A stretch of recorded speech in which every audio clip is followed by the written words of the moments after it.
Saving या current account में कोई हैवी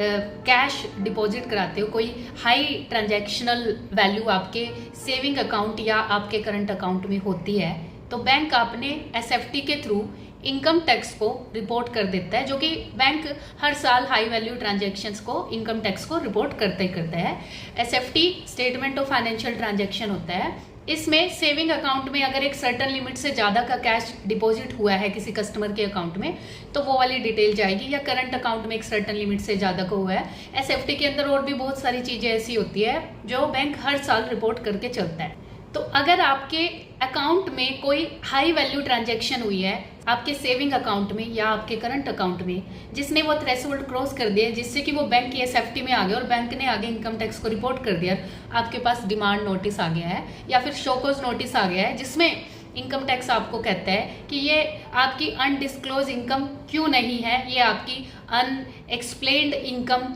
क्या है, ये आप हमें एक्सप्लेन कीजिए। और अगर आप एक्सप्लेन नहीं कर पाए, ये सेक्शन 69 इस पे लग जाएगा और अनडिस्क्लोज इनकम मानकर हम इसको आपकी इनकम में इंक्लूड कर देंगे और उसके ऊपर टैक्स लगा देंगे।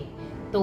आज ही मैंने एक अच्छा खासा रिप्लाई प्रिपेयर किया था एक क्लाइंट के लिए। तो इसमें आपने क्या देखना है,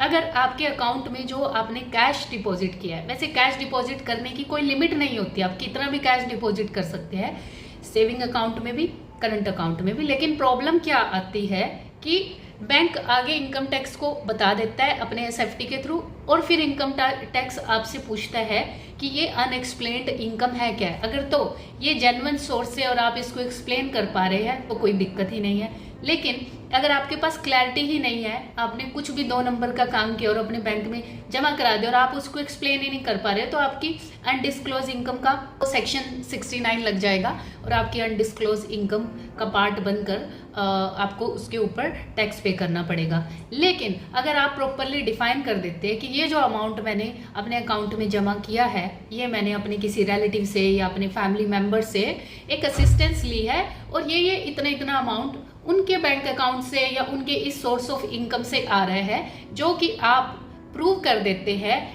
पर्टिकुलर जो बैंक स्टेटमेंट्स होती हैं उनके थ्रू या किसी और मीन्स के थ्रू आप इस चीज़ को प्रूव कर देते हैं कि ये जो आपने डिपॉजिट किया है ये इस जगह से आया है और जेन्युइन जगह से आया है, या फिर किसी रिलेटिव ने आपकी हेल्प करी है या फिर किसी फैमिली मेम्बर से आपने रिसीव किया है, तो सेक्शन 69 वहाँ पर नहीं लगे।